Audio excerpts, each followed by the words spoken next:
That didn't sound good. You dropped it?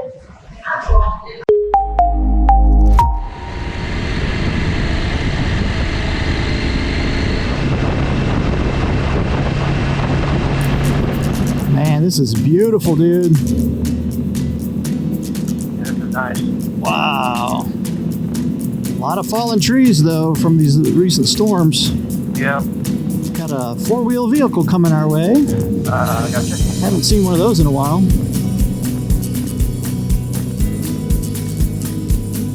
Man, look at that scene. And this is nice hard-packed clay, too, so... It's pretty, and it's not going to try and kill you. It's a tough combination. Usually it's the other way around. Yep. More trees. Oh my gosh, I feel bad. Yeah, there's a lot of them. Oh, how the mighty have fallen. Yeah, exactly. I mean, if you think about it, these might be 100-year-old trees that we're seeing on the ground. Yeah, that's true. Oh, I love the canopy. That is so cool. Yeah, it's nice. I like that a lot. It's like riding through Notre Dame or some massive cathedral in Europe. Nature's cathedral. Yeah. And back on pavement. Yep. I do like the idea, like when you go see the Angel Oak in Charleston. Uh-huh. To think that that tree was there when all of the historical figures that we learned about when we were young were walking the earth. For all we know, he could have peed on that tree.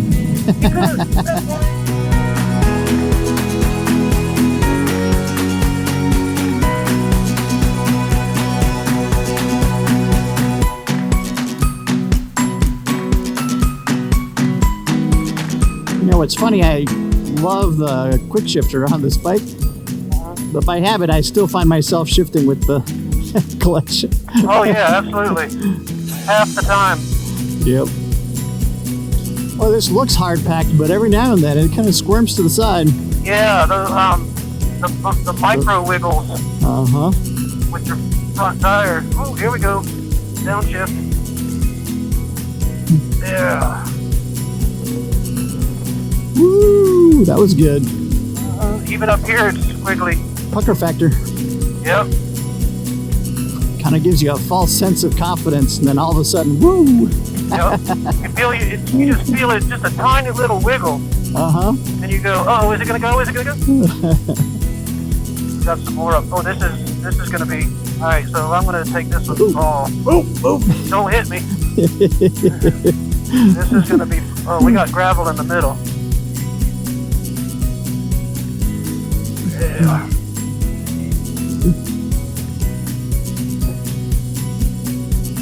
I don't normally like gravel, but in that particular spot, it helped. Yeah. Even while on vacation, one must think, what would I be doing if I wasn't on vacation? And I think it would be riding motorcycles. And when I think about riding motorcycles, I think, well, that's inherently dangerous. I gotta do all the gear all the time. Well, of course you do. And you know what else you gotta do? Call Rick Stewart. scmotolawyer.com. 1-855-GET-MOTO. You know why you need to call Rick Stewart? Because you need him to ride with you. In case you get into an accident, no fault of your own, of course, give Rick Stewart a call. scmotolawyer.com. 1-855-GET-MOTO. Think about this next time you're on vacation.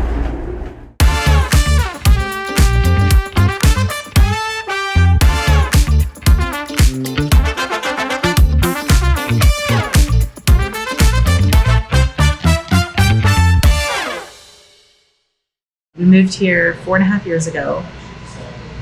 He's gonna laugh when I tell the story, but I used to come over here all the time with my mom. Like, we just drive over here. It was beautiful. Like, go down 90.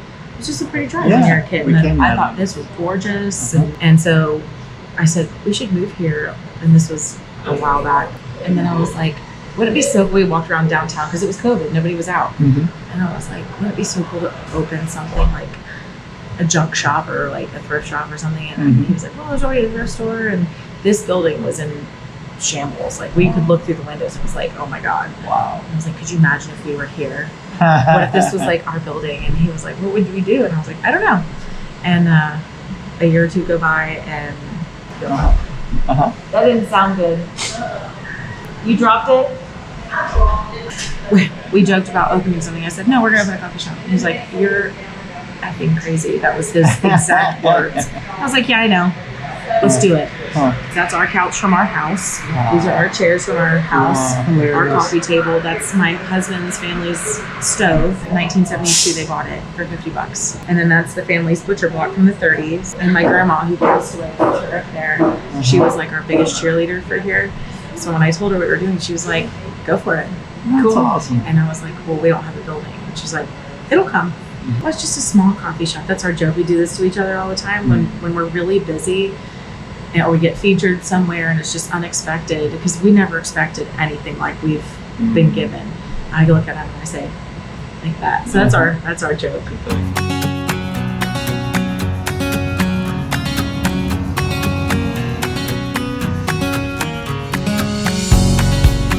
I was in Greenville, North Carolina during a MASH unit. I was in college in 90.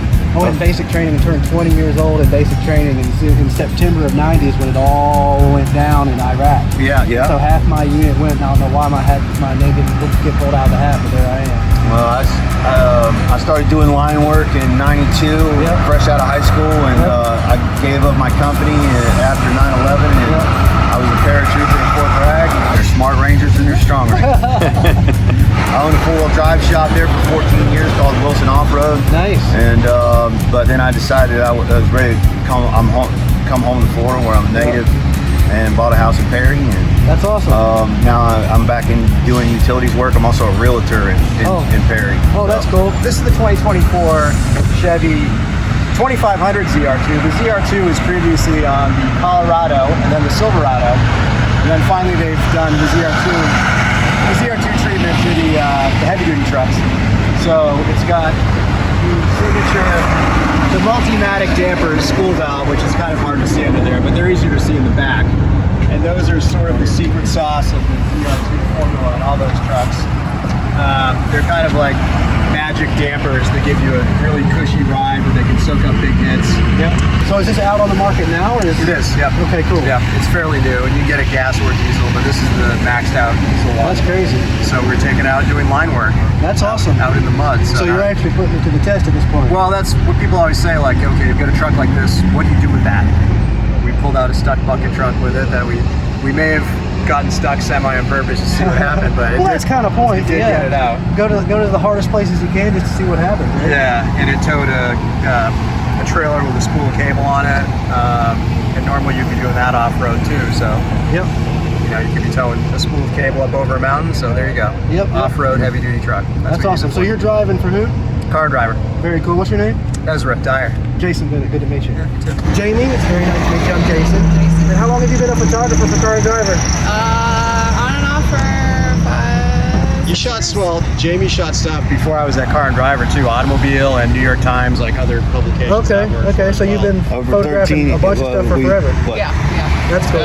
10 years. Yeah, at least 10 years. I remember my youngest memory is like trying to get down my parents' camera. I wanted the Polaroid. I did the Nikon because of Beetlejuice. You know, Oh, she's yeah, a Nikon yeah. girl, so that's what I like. Oh, that's pretty funny. That is pretty funny. That's pretty cool that you get to shoot some stuff that's actually interesting on other occasions and get paid for it. That's fun. That's a dream. I feel blessed. That's So, awesome. That's awesome.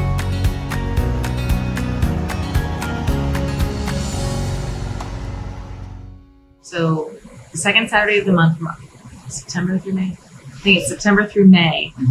Everybody's open, so they come here and we do karaoke.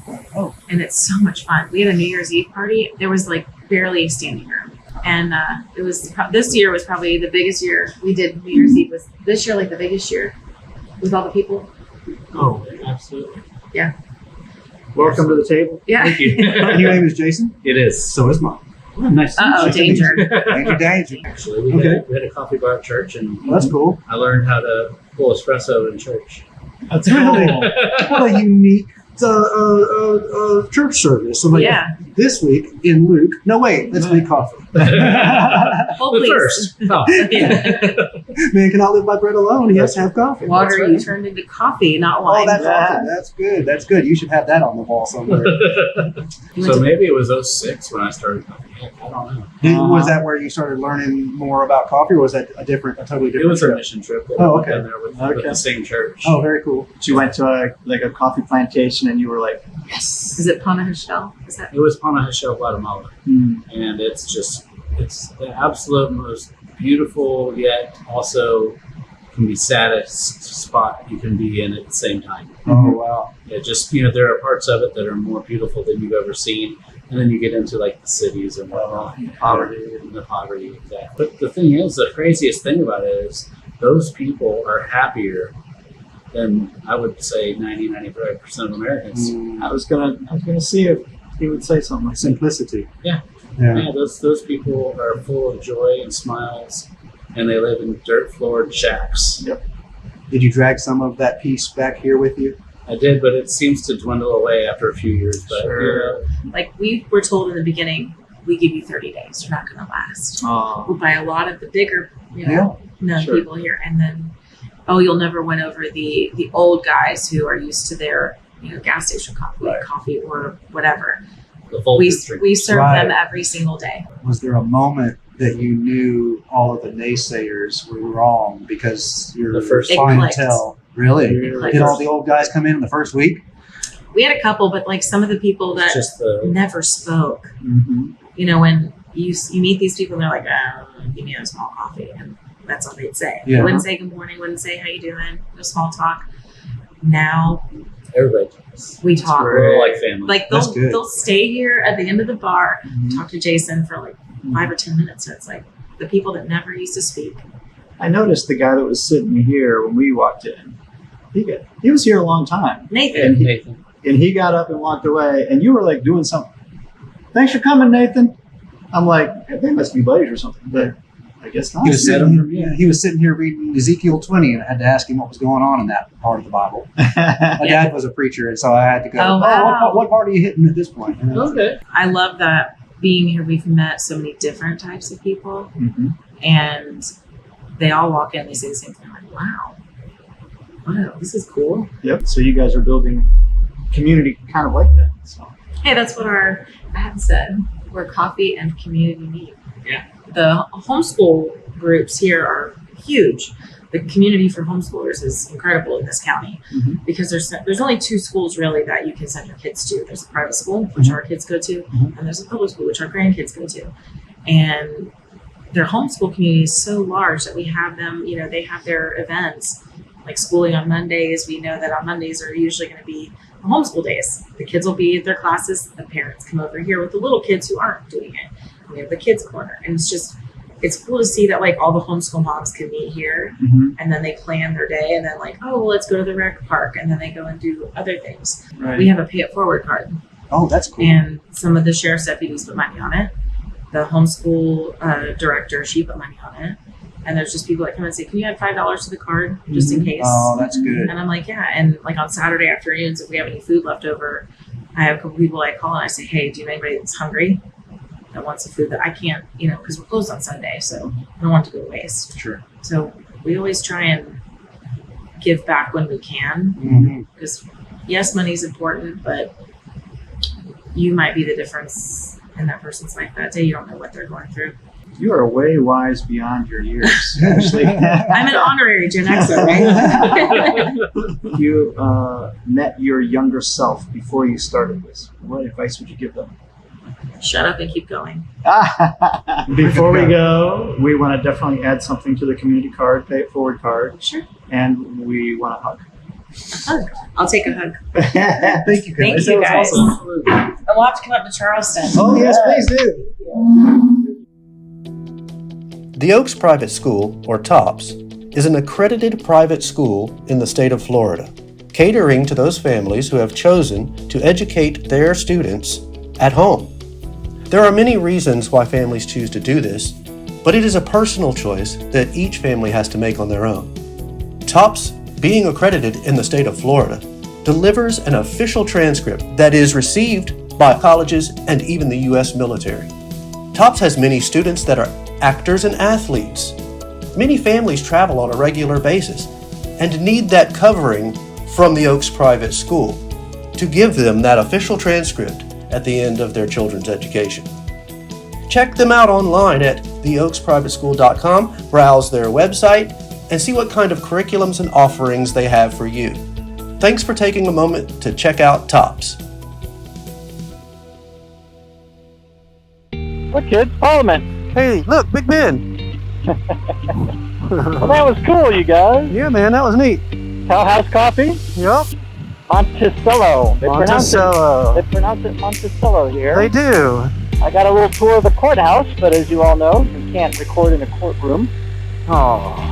But I did get a picture of a really cool wood-burning stove that they have in there. It's kind of the sister stove to the one that was in the Cowhaus. Oh, good. A little smaller. Yeah, different color. It's gold instead of silver. I couldn't go in the courthouse. I know. I have an anti-violence device, and they won't let me in there with that. That's okay. All right, so where are we off to now, sir? Well, after just a brief detour from the red line, we are heading back to jump on the trail. And what's the town we're going to try and make it to? Crawfordville. Crawford. Try and make it to Crawford tonight. Crawfordville. Supposed to be a really nice night for camping, but unfortunately, going to have heavy rain coming through again tomorrow. So we're probably going to end up hoteling it again. But That's all right. You make the journey what you make the journey, and you take what life and the weather gives you. that's true. Yep. So far, the riding's been awesome. We can read that sign over there too. There's a big old wildlife management area, grade 25. And then this little gizmo. Welcome to Auxilia. I'll see you later. It's not a straight line like he's got, but it looks like it goes down. We can catch Sawdust Pile Road. It's an adventure. Let's give it a whirl. It's got to come out somewhere on the other end. Somewhere. Everything got to come out in the end.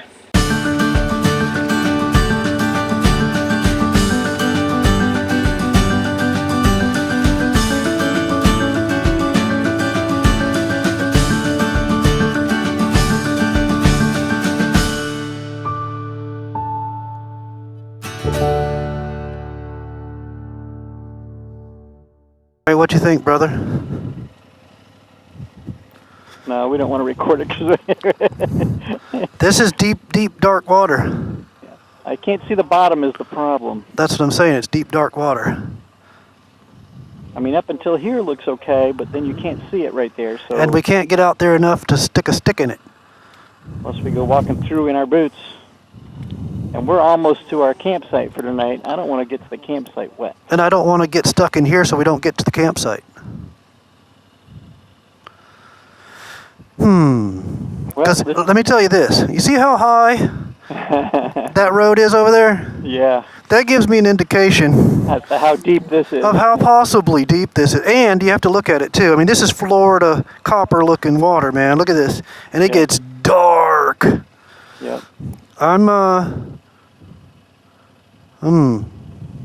This is, what's the state park? Aurelia or something like that. Auxilia or something. We passed all kinds of roads. Let's just go back to that last road and cut right, see if we can just, Go around it. There's a grid work of roads throughout this. Let's just see if we can go throughout it. Cool.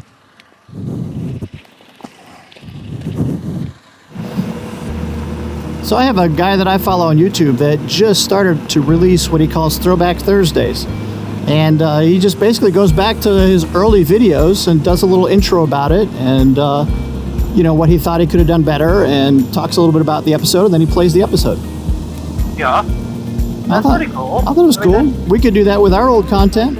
Yeah, we could, in the new set that we've got, we could intro it, tell a little behind the scenes, tell a little bit about, the things that you don't see on camera, then we toss to the video.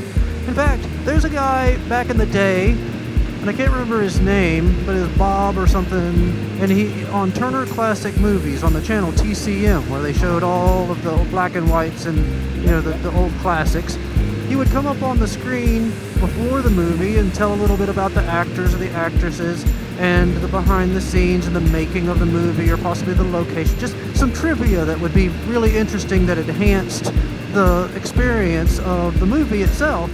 Hi, I'm Robert Osborne and welcome. Thanks so much for being with us. We're about to kick off a festival I've been looking forward to all this year. And then you'd watch the movie, and then like in a commercial, he might pop back in. Exactly 70 years ago, Hollywood had what many consider to be one year above all others when Hollywood turned out the greatest number of classic films of any 12-month period. And give you a little bit more, and at the end he would do a whole wrap-up of what it was like back then and how they made the movie and things like that. And it was really interesting for me because it added so much. Because I'm a video guy and I like the behind-the-scenes production side of making videos and movies and telling stories, that I really found that even the most fascinating part of the entire presentation was his little blurbs about the thing. Yeah, things that you would never have even noticed before. You know, that's one of you're not really drawn to the old classic movies because it's people that have come before you, and they're not the big stars of the day, etc., etc. And so when you feel these, he gives you these little things that make it more personal. That I found that even as a teenager really cool. You know, what's really neat about this trail that Tony's put together is mix and match so many different types of terrain. We just went through that cool forest, and then here we pop out on this beautiful country road. We got beautiful light. I mean, it's so neat, the diversity within this trail. Oh yeah, I'm enjoying it quite a bit. A lot of our trails that we do, it's all, you know, it's a one big difficult journey, or Natchez Trace, it's all one paved route where, you know, unique stops and things, but the getting there was consistently the same. Right. This one, we're popping out in little towns, and we're getting on unlined roads like this, and we're getting some squirrely little sand, and we find some big old dark puddles that we don't want to go through.